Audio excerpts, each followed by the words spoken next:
네, 목요일 아침 오프닝 벨과 함께하고 계십니다. 굉장히 장이 흐름이 안 좋은 흐름을 보이고 있는데요. 증시 플러스 통해서 그래도 좋은 종목 또 가져가실 수 있도록 저희 함께 전문가분 모시고 말씀 이어가 보도록 하겠습니다.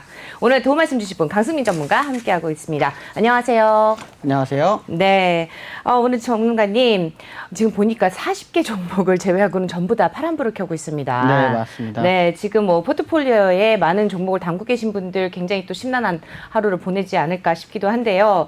이 와중에 또 다양한 이슈들도 있고 지금 코스피도 1% 넘는 하락세, 코스닥도 1.2% 넘는 하락세를 보이고 있습니다.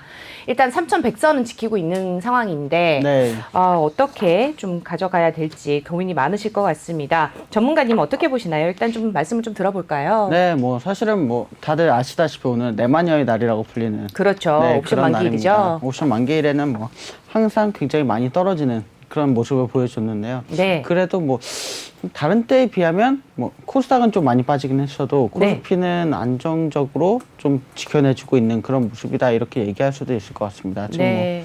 뭐 33포인트 떨어졌는데 사실 굉장히 최근에 빨간불 키면서 33포인트 뭐 우습다 이런 정도로 올라가는 그런 모습도 많이 보여줬기 때문에 내환이라고 너무 이렇게 또 덜덜 떨기보다는 오늘 같은 경우는 조금 이제 지켜보면서 상황이 어떻게 되는지 또 이렇게 떨어졌을 때 사실 그동안 진입하지 못하신 분들 같은 경우에는 또 진입할 수 있는 굉장히 좋은 기회가 되기도 하니까요.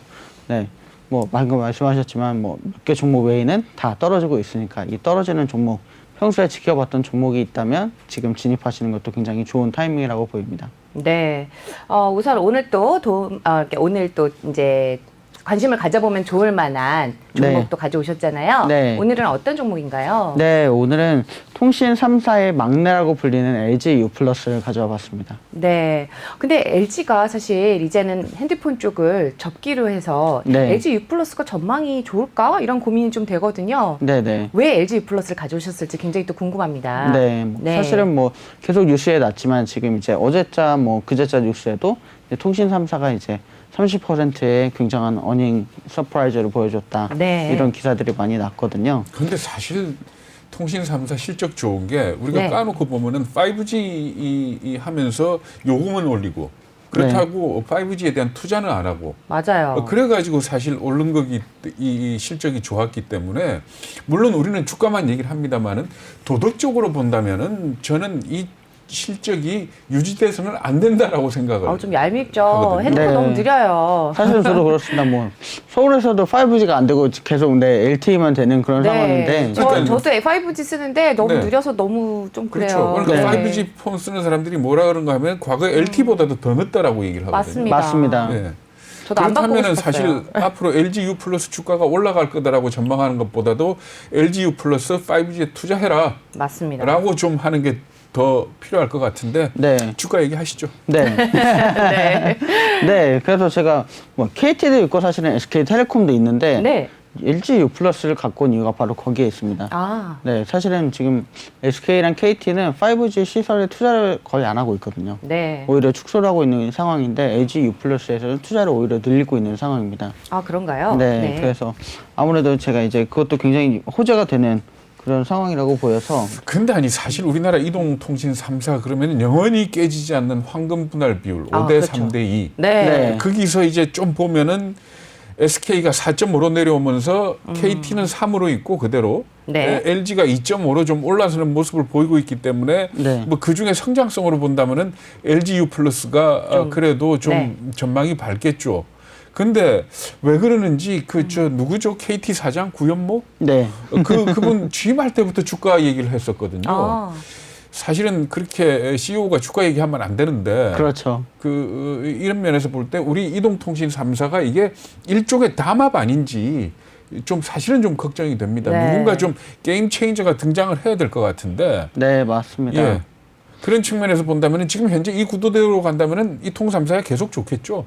사실은 이 구도대로 간다면 그렇겠는데 사실은 박근혜 정부 때 사실 굉장히 재밌는 그런 법안이 등록이 됐습니다. 박근혜 뭐죠? 정부에서 한 가지 법안 등록한 게 뭐냐면 이제 외국의 통신사들을 저가 통신사들을 들여오겠다. 우리나라의 통신 시장을 열겠다 이런 네. 얘기를 했거든요. 근데 그게 이제 법안이 발의가 되고 조금 있으면 2022년이면 이게 열리게 됩니다. 그래서 지금 우리나라들도 뭐 저가 통신사들이 많이 나오고 있는데 LG에서도 또 저가 통신사를 뭐 만들어서 영위를 하고 있고 알뜰폰 시장. 네, 맞습니다. 네네. KT에서도 하고 있는데 유독 뭐 SK는 조금 네, 그쪽에서는 우리는 뭐 약간 네, 비싼 가격을 유지하겠다 이건지 몰라도 네. 그쪽 분야에서 그러니까 아직 이 뛰어들지 않고 친구들이 있습니다. 알뜰폰을 하면서 말하자면 더 저가로 들어오는 사람을 방어만 하지 네. 알뜰폰 그러니까 값이 싸면서도 좋은 서비스 제공하는 데 대해서 굉장히 소극적이잖아요. 사실은. 그렇죠. 네. 맞습니다. 근데 LG 같은 경우에는 조금 다른 생각을 가지고 있는 것 같습니다. 아, 왜냐하면 뭐 아까 말씀하셨지만 이제 5대 3대 2 비율을 네. 네, 깨기 위해서 최근에 이제 뭐 핸드폰 사업 아까 말씀하셨지만 핸드폰 제조에서는 이제 손을 떼고 네, 통신업만 이제 영위를 하겠다 이런 발표를 했었는데요. 그런 것도 사실은 LG 전반적으로는 굉장히 호재가 되는. 근데 아니 상황입니다. LG U+의 악재가 될 수 있는 것 중에 하나가 유일하게 지금 화웨이 장비를 5G에 넣었지 않습니까? 네, 맞습니다. 이게 지금은 좀 잠잠하게 가라앉아 있지만은 이게 또 미중 간의 갈등이 심해지고 뭔가 또 얘기가 되면은 이 부분이 만약에 이 화웨이 장비를 걷어내고 다른 장비를 심는다 그러면은 뭐 네. 국가 간의 충돌도 있겠지만 LG로 봐서는 또 막대한 투자가 들어갈 거라고요. 아. 네. 이런 측면에서는 좀 한번 이 감안을 해야 되는 사안들 아닙니까? 네, 네. 맞습니다. 그거는 사실은 LG전자의 입장이죠. LG U+하고는 또 얘기가 조금 다른 그런 컨센서스라고 보입니다. 아니 어제 제 지인분이 LG전자는 왜 이렇게 빠지냐고 막 네. 울면서 물어보시더라고요. 네. 맞습니다. 아무래도 미중 갈등이 계속되고 있으면서 네, 화웨이에 대한 미국의 이런 억제가 굉장히 크기 때문에 LG전자 같은 경우는 부품을 진짜 교체해야 되는 그런 상황이 올 수 있어서 네. LG전자는 조금 위험한 상황에 놓였다 이렇게 평가할 수 있겠습니다. 이제 와서 손절하기도 너무 어려워요라고 얘기를 하시길래 그쵸. 제가 뭐라고 말씀을 드리기가 너무 힘들더라고요. 네. 또 심지어 높은 가격에 들어가셨을 네, 거기 때문에 고점에 잡으셨어요. 네.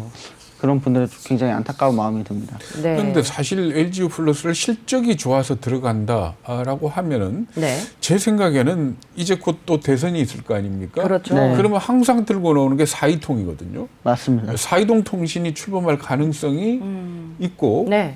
사이동 통신이 출범하게 된다면은 이 구조가 깨지면서 이 통신비가 상당히 싸질 겁니다. 네. 그렇게 된다면은 저는 실적을 보고 LG U+가 됐건 이통 3사에 투자를 하신다면 네. 단기적인 관점이 돼야 될 거다. 네. 지나치게 장기는 안 된다라고 생각을 하는 사람인데 어떻게 생각하세요? 저도 뭐 같은 그런 입장이 있습니다. 근데 사실은 그렇게 제4 이동통신사가 들어온다면 가장 충격을 받을 게 뭐 LG일 수도 있지만 제가 볼 때는 오히려 다른 통신사의 가능성도 높다고 생각이 됩니다. 왜냐하면 LG에서 굉장히 파격적인 요새 이런 혜택들을 많이 내놓고 있는데 네. 첫 번째가 이제 그동안은 가족끼리만 묶어서 할인을 받았잖아요. 그렇죠. 근데 LG에서는 이제 지인끼리도 가서 묶어서 할인이 되는 그런 서비스를 내놨습니다. 그래서 뭐 친구라든지 네. 네, 뭐 원친척이라든지 이런 여러 가지 이제 결합이 나오면서 LG에서 네. 굉장히 호응을 많이 받고 있거든요. 아. 그래서 그동안 뭐 가족이 없는 사람은 어떡하는 얘기냐 이런 얘기도 나왔었는데 이런 분들이 이제 뭐 친한 친구랑 가서 핸드폰을 개통하고 같이 결합하고 네. 이런 서비스가 굉장히 좋습니다. 근데 전 뭐 이통 부분에 대해서 전문가는 아니지만은 제가 몇몇 만나는 이 이통과 관련된 사람들이 얘기를 하는 것 들어보면은 사실 5G를 갖다가 불편 없이 이 투자를 하려 그러면 이통 3사가 네. 지금 그 주파수대가 너무 높기 때문에 네. 굉장히 많이 투자를 해야 된대요. 네. 그런데 지금 현재 남아있는 주파수대역 중에서 4이통을 위해서 남아있는 주파수대역은 굉장히 낮은 대역이랍니다. 그러면 그렇게 들어가게 되면 이 4이통은 굉장히 싼 값에 투자를 할 수 있게 되고 네. 이렇게 되면은 이 시장을 갖다 완전히 흔들어 놓는 네. 그런 결과가 올 수 있다 이렇게 얘기를 하는데 그리고 또 지금 말씀하신 것처럼 LG가 뭐 지인들까지도 요금제를 묶어준다 이 얘기는 뒤집어 놓고 생각을 하면 뭔가 네. 하면 추가 한 사람에 대해서 들어가는 추가 비용이 거의 없다는 얘기입니다. 그렇죠. 그러니까 이 통사 입장에서 본다면은 네. 그러니까 지금 현재 받고 있는 이 통신비가 지나치게 높다라는 얘기가 그러네요. 실적을 보고 나와야 되는 얘기거든요. 네. 그러니까 이번 실적이 좋아서 주가가 오를 거다가 아니고 이렇게 실적이 좋으면 통신비를 좀 낮춰라 하는 여론이 나오게 된다면은 이 LG U+뿐만이 아니고 이통 3사한테는 악재가 될 거라고요. 그러니까 네. 이런 측면은 아마 고려를 해야 될 것 같습니다. 굉장히 맞습니다. 날카로운 지적이신 것 같아요. 네. 네. 특히 뭐 SK 같은 경우에 뭐 우리나라에서 부동의 50%를 차지하고 네, 엄청난 팬층을 갖고 있지만 제가 볼 때는 SK는 가격이 너무 비싸거든요.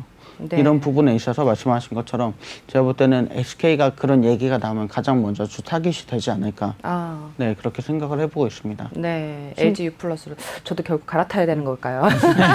저희 가족 중에 저만 유일하게 아직 SK에 남아 있거든요. 네. 사실은 뭐 선두주자로서 SK가 네. 90년대에 처음 발을 들였기 때문에 아무래도 SK를 믿고 또 얘기를 들어보면 원양 어선 타시는 분들 같은 경우에는 네. 아 뭐 LG나 KT는 멀리 바다 멀리 나가면 안 터지는데 SK는 터지더라 이런 얘기도 그런가요? 나오고요. 네. 네. 그 아무래도 그쪽 분들이 부동의 SK 팬층이 굉장히 있다고 보고 있습니다. 네. 근데 나이 든 사람들은 한번 정하면 잘 안 바꾸거든요. 맞습니다. 네. 그렇죠. 그러니까 네. 그런 측면에서 상당히 SK가 먼저 시작을 했기 때문에 네. 뭐그 반사적인 이익을 얻고 있다 이렇게 볼 수 있는데 나이 제 든 생각은 그렇습니다. 제 생각은 어쨌든 간에 누군가 시장 참여자가 5G를 계기로 해서 하나 더 들어와 가지고 이 시장을 흔들어 놓지 않는 한 이 5G가 얼마나 중요한 건 앞으로 IoT라든지 자율주행이라든지 하는 맞습니다. 부분에서 꼭 필요한 부분인데 네. 사실 이 친구들은 투자비 많이 들어간다고 지금 거의 투자 안 하고 있는 거 아닙니까? 그렇죠. 맞습니다. 사실상. 사실은 뭐 네. 제가 이제 뭐 잘 아는 친구한테 얘기를 들어보면 이 5G라는 것 자체가 결국 하늘을 어떻게 공간을 나눠서 쓸 것인가 이 얘기인데 뭐 2G부터 지금 이제 시작해서 쭉 5G까지 왔는데 5G 이제 대역 공간에 사실은 뭐 비행기라든지 이런 게 물질이 없어서 그렇대요. 그러니까 네. 5G의 주파수가 높아지면 네. LTE에서 쓰던 주파수를 위해서 기지국을 10개를 세웠다. 네. 그러면 5G는 100개를 세워야 된대요. 네. 이 주파수가 짧기 때문에 반사돼서 나오는 게 그렇죠. 뭐 예를 들어서 좀 심하게 얘기하면 나뭇잎에만 걸려도 튕겨 나오기 때문에 아하. 그런 상황이기 때문에 결국은 5G를 제대로 서비스를 하려고 그러면 기지국을 그렇게 많이 세워야 되는데 이 친구들이 지금 많이 안 세우고 있는 거예요. 맞습니다. 근데 이제 만약에 사회통이 들어서서 낮은 주파수 대역의 5G를 제공을 하게 되면은 네. 그거는 정말로 10개만 두면 서비스가 가능해지기 때문에 경쟁이 가능한 그런 상황이 되는 거죠. 네, 그러면은 자연히 거품은 빠지지 않겠냐. 그러니까 비싸게 가입료 받아가지고 이렇게 말도 안 되는 이익을 내는 거는 좀 이젠 중단돼야 되는 거 아니냐 하는 그런 지적들이 나오고 있는 겁니다. 네. 맞습니다. 일단은 뭐 장기적으로는 이제 악재가 나올 수도 있는 상황이긴 하지만 당분간은 어쨌든 간에 호실적을 바탕으로 실적이 좀 좋게 그렇겠죠. 나왔을 것 같은데 네. 네. 그래서 또 저번 달에는 일단 하나금융투자에서도 좀 그 높게 주가가 좀 저평가돼 있다 이런 기사들도 나왔던 것 같아요. 네, 맞습니다. 네, 실적이 어떻게 나왔길래 이런 네, 뭐 기업 실적이 지금 네, 어떻게 보니까 나왔죠? 지금 뭐 LG U 플러스가 그동안 마의 20%라고 말씀하신 것처럼 20%를 넘지 못해서 굉장히 LS랑 그런 가운데 있었는데 이번에 이제 드디어 네, 점유율도 24.5%를 거의 넘어서고요. 25% 육박했죠. 네. 이런 뭐 점유율을 계속해서 가져간다면 올해는 25% 넘을 수 있을 것으로 예상이 되고 있고요. 네. 그 뭐 그것뿐만이 아니라 지금 이제 뭐 여러 가지 영업이익이라든지 이런 부분도 25% 이상 굉장히 높게 나오면서 굉장히 좋은 실적을 보여주고 있습니다. PBR도 일이 안 되는 걸 보니까 저평가되어 있는 것 같기는 네, 하네요. 맞습니다. 그렇습니다. 지금 동일업종의 SK텔레콤 같은 경우 가격이 좀 많이 무겁잖아요. 엄청 무겁죠. 네, 그렇고. 근데 왜 동일업종에 와이어브라고 신라섬유가 들어있네요? 그러니까 제가 이제 네이버를 네, 보면서 KT가 아닌. 네, 굉장히 당황스러운 그런데 네. 항상 뭐 찾을 때 이건 왜 이렇게 들어있지 이런 생각이 드는 동일 업종들이 있는데 바로 네. 이런 경우입니다. 그래서 KT를 따로 뭐 찾아볼까 했는데 KT도 사실은 주가가 한 8만 원대 정도 되면서 아직은 10만 원을 돌파하고 있지 않아서 KT도 곧 10만 원을 돌파할 수 있을 것 같은 그런 느낌이 들고 있습니다. 네.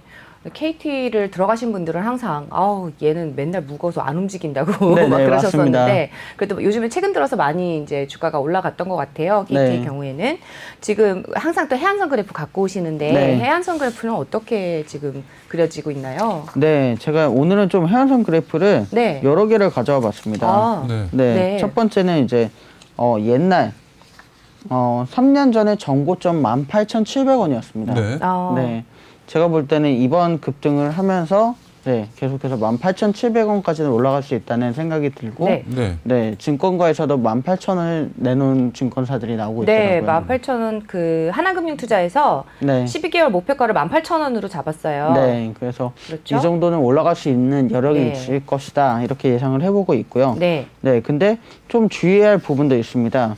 이 부분이 언제냐면 2020년이죠. 작년인데 작년 같은 경우에 네, 쭉 올라가다가 산을 그리고서는 바로 떨어지는 그래프가 나오는데 네. 지금 바로 그 지점쯤에 와 있습니다. 그래서 아무래도 이게 전고점을 돌파하기가 항상 어려운 그런 그래프를 보여주기 때문에 이 부분은 조금 주의를 할 필요가 있을 것 저때 저렇게 같고, 많이 떨어질 때 무슨 다른 요인이 있었던 건 아닌가요? 다른 요인보다는 이제 작년에는 이제 코로나가 아무래도 코로나 때? 네, 굉장히 네, 어려운 네, 네, 다 같이 떨어졌었죠. 네. 그리고 마지막으로 이제 제가 해안선 그래프를 가져온 건 최근에서야 이제 해안선을 벗어나서 올라가기 상승을 시작을 했습니다. 네. 그래서 제가 이제 성장성이 아직 있다 이렇게 말씀드릴 수가 있는데요. 이게 목표 주가가 이제 나오면서 이렇게 최근에 좀 많이 상승을 한 거죠. 목표 주가도 나오고요. 사실은 네. 뭐 실적 발표와 함께 실적 발표 때문에. 네. 네. 그래서 4월 2일부터 해안선을 벗어나서 지금 상승하는 모습을 보여줬는데 근 이제 한 달 정도 네, 상승을 했다고 볼 수 있습니다. 그래서 네. 제가 볼 때는 한 달은 좀 짧고 한 두세 달 정도는 길게 네, 올라갈 수 있는 그런 기업이다. 이렇게 예상이 돼서 오늘 그러니까 한번 가져왔습니다. 물에 빠져 후적거리다가 한 달 전에 빠져나왔군요. 네, 맞습니다. 그래서 뭐 바로 빠져나와서 바로 갖고 오기에는 다시 허우적거릴 가능성이 있기 때문에 네, 제가 그동안은 가져오지 않았는데 네, 한 네. 20% 정도는 상승 여력이 더 남아 있는 거네요. 네, 맞습니다. 네. 그래서 사실은 뭐 많은 분들이 아, 나는 5%만 먹어도 괜찮다 이런 얘기들 많이 하시는데 제가 네. 볼 때는 한 20% 정도는 여력이 있고 목표 주가 역시 18,000원 정도 생각하고 계신 네, 건가요? 저는 이제 18,000원 정도 생각하고 하나투자나 키움 같은 경우에는 지금 21,000원을 내놨더라고요. 아, 다시 18,000원이 아니라 네. 네. 그래서 네, 거기서는 50% 정도 지금 더 올라갈 여력이 있다 얘기하는 네. 것 같고 대부분은 18,000원에서 19,000원, 그러니까 네. 한 25% 정도 어. 올라갈 수 있다 예상을 하고 있습니다. 그래서 사실은 많은 증권사들이 25%를 예상하고 있는 만큼 그만큼 상승 여력이 있다고 평가가 되고요. 네. 제가 봤을 때도 이제 그동안 허우적거리다가 물에서 이제 건져냄을 받은 만큼 네. 이제 조금 힘을 내서 나갈 수 있는 여력이 있다 이렇게 평가가 될 것 같습니다. 기간은 뭐 18,000원 정도를 본다면 얼마나 걸릴까요? 지금 같은 상승세라면 제가 볼 때는 2달 정도면 18,000원까지 올라갈 수 있을 것 같습니다. 연말까지도 안 기다려도 괜찮을 네. 것 같아요. 네. 오늘 이제 뭐 특별히 주가가 다 빠지는 내 마녀의 날입니다. 네. 근데 이런 뭐 가운데서도 지금 3% 상승하고 있는 네, 몇 안 되는 종목이기 때문에 네. 제가 볼 때는 이런 상승 여력이 당분간은 꺾이지 않을 것으로 예상이 됩니다. LG 플러스는 공매도 대상은 공매도 대상은 아닌데 네. 사실은 제가 이제 가져오면서 항상 네, 그 부분을 염려해서 가져오고 있는데 확인하시잖아요. 네. 네, 외국인 보유율이 좀 높습니다. 64%입니다. 네네. 네, 근데 꽤 높네요. 사실은 통신 3사가 되게 좋은 게 SK텔레콤 같은 경우는 80%가 넘고요. 네. 네, KT도 70%가 넘습니다. 어, 네, 외국인들의 사랑을 아무래도 많이 받고 있는 그런 기업들이다 말씀드릴 네네. 수 있겠는데, 뭐 평가도 지금 이제 평가 의견도 매수에 가깝고요. 네. 포도 지금 이제 13.66배로 동일 업종에 비해서 굉장히 좋은 그런 상황이기 때문에 가격도 사실은 네, 굉장히 낮다고 저는 평가를 하고 있습니다. 아, 한화에서 21,000원을 목표 주가를 네네. 잡고 있구나. 네. 네네. 그리고 하나금융에서는 18,000원 네, 네, 잡고 맞습니다. 있고요. 네. 그래서 이런 부분들이 사실은 뭐 전문가들도 뭐 계속 지켜보다가 이런 투자 의견을 내기 때문에 평균 제가 한 17,000원 정도, 17,000원에서 18,000원 정도 잡으면 그렇습니다. 되겠네요. 보수적으로 네. 잡았을 때. 네. 그래서 뭐 그렇게 해도 지금 한 15%에서 20% 정도는 네. 먹고 들어갈 수 있는 그런 종목이다 평가가 네. 됩니다. 일단 통신사는 좀 안정적이다라고 볼 수 있겠죠. 네, 아무래도 이제 이번 정부에서 새로운 통신사를 내놓을 것 같지는 않습니다. 왜냐하면 이제 임기 말이 다가오고 있기 네. 때문에 뭐 새로운 뭔가를 하기보다는 지금 안정적으로 임기를 끌어갈 가능성이 크고요. 네. 아무래도 다음 정권쯤 되면 이제 이 통사가 하나 또 들어올 수 있겠다 이런 예상은 되고 있는데요. 이 부분도 지금 이제 저가 통신사 시장이 굉장히 뜨겁게 많은 이제 참여자들이 있기 때문에 이 부분도 아무래도 우리 국가에서는 우리나라의 상황을 봤을 때 어떻게 진행할지는 아직 미지수입니다. 네, 제가 주식을 항상 볼 때도 이제 시총이 1,000억이 넘는지, 그리고 뭐 외국인이랑 이제 기관이 다 들어왔는지, 네, 그리고 이제 거래가 활발히 되는지도 굉장히 많이 보고 있고 PBR이 2를 넘는지 안 넘는지도 굉장히 제가 항상 유의 깊게 보는 것 중에 하나인데 지금 보니까 그 모든 게 다 부합이 되는 종목인 네. 것 같습니다. 그래서 관심을 가져보시면 좋을 것 같고요. 특히 또 5G 관련해서 통신사들이 또 지금 최근에 이제 실적이 또 좋게 나왔기 때문에 제가 봤을 때는 또 네, 굉장히 그리고 좋은 흐름을 좀 보이고 있는 것 같습니다. 되게 재밌는 게 이제 시총이 네. 6조가 넘는데 코스피에서도 55위 되는데 가격이 이렇게 싼 기업은 찾아보기가 네. 힘듭니다. 그렇죠. 네, 아까도 지금 기사를 보니까 뭐 말도 안 되는 저평가다. 네, 맞습니다. 라고 이제 기사가 나와 있습니다. 그래서 그런 기사들이 최근 주를 이루고 있고요. 네, 말씀하신 것처럼 최근 바닥에서 탈피하고 탄력적인 주가 상승을 나타내지는 못하고 있다. 5월 1분기 실적 발표 전후로 의미 있는 주가 상승이 나타났다라고 이거 이제 저번 달 이제 기사이긴 한데 네, 이제 맞습니다. 최근 들어서 이제 주가 상승을 했죠. 네, 이런 것들을 이제 감안하고 봤을 때 굉장히 좋은 흐름을 보이고 있는 LG U+에 대해서 함께 알아봤습니다. 네. 오늘 또 투자 포인트 정리를 좀 해볼까요? 네, 뭐 투자 포인트 영업이익 1분기에 최고치를 찍었다. 아무래도 여러 가지 IPTV라든지 퀴즈 컨텐츠가 굉장히 좋은 그런 평가를 받고 있고 넷플릭스와의 협업도 사실은 LG가 굉장히 잘 해나가고 있는 것 같습니다. 또 두 번째는 증가하는 매출액과 영업이익입니다. 매출액이 꾸준히 또 영업이익도 꾸준히 늘어나고 있는 상황에서 이 공격적인 투자를 하고 있기 때문에 아무래도 통신 3사 중에서도 좀 더 IDC 센터라든지 이런 부분에 투자를 하는 거 봐서는 5G에서도 좀 더 앞서 나갈 가능성이 있겠다 이런 느낌이 들고 있고요. 이러한 기조가 사실은 올해는 계속될 것이라는 전망이 계속해서 나오고 있습니다. 또 LG U+가 여러 사업부가 있는데 여러 사업부가 이제 골고루 성장을 하고 있고요. 비단 핸드폰 통신만이 아니라 인터넷이라든지 IPTV라든지 이런 부분 또 기업 대기업 IDC 센터 이런 부분이 굉장히 호실적으로 나타내고 있고요. 차별화된 통신 요금으로 가입자 수가 대폭적으로 늘고 있다. 이 부분도 사실은 굉장히 좋습니다. 또 통신사 대비해서 넷플릭스 같은 여러 가지 좋은 콘텐츠들이 많다. 그리고 마지막으로 시장 점유율 처음으로 24%를 뚫으면서 조금 더 상승 여력을 키워나가고 있다. 이렇게 정리해 볼 수 있겠습니다. 네, 오늘 또 말씀 잘 들었습니다. 오늘 투자 포인트까지 깔끔하게 정리해 주신 도움 말씀 주신 분 강승민 전문가였습니다. 말씀 고맙습니다. 감사합니다.